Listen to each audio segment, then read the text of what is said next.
Alright, so here we are up close with the Sharp C1 Famicom television, and I just thought I'd show you kind of what I'm dealing with here, and maybe give you a close-up on the front of this thing so you can see it a little bit better. But let's see here. Here's the player 1 controller port. As you can see, it uses a proprietary, well, not really proprietary, but very similar to like a PS2 connector, like the old mouse or keyboard connector on computers. Kind of like S-Video also, but you can see that there's nothing there. It's completely torn out.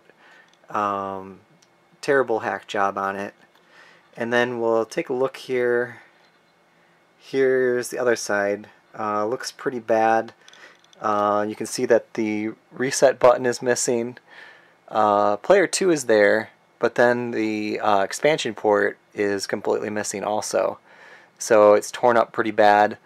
I don't know how they could do that horrible of a hack job on it and ruin it that much, but that's the way it is. And then you've also got a lot of wear on the power button there.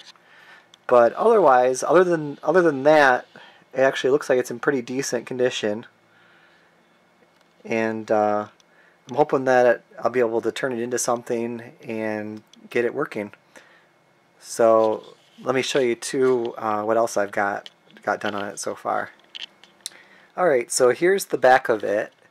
And if you look in the center area here, what I've already done is changed out all of the power supply capacitors.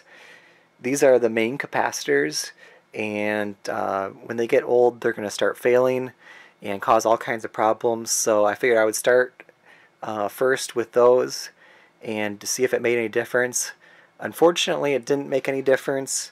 That would have been too easy. So I've kind of been looking around at all the different components, testing them, checking my voltage. I do get correct voltage from the rectifier circuit. It is converting AC to DC, and I can measure that on the main capacitors, so that is working. But then it's got kind of a unique startup circuit and power regulation circuit that I've been looking at and trying to figure out and understand. It's called an SCR, silicon controlled rectifier, and it's kind of a unique circuit that's responsible for controlling the voltages and regulating the voltages, but then I guess it kind of gives some protection or fail-safe to the device. If there's a problem, it won't start up the high voltage, I guess. So I'm trying to learn and figure out what it's all about, and see if I can figure out what makes this thing tick. So I'm making some progress, and I've got some ideas of things to look at, and hopefully soon I'll be onto something and maybe have this thing working.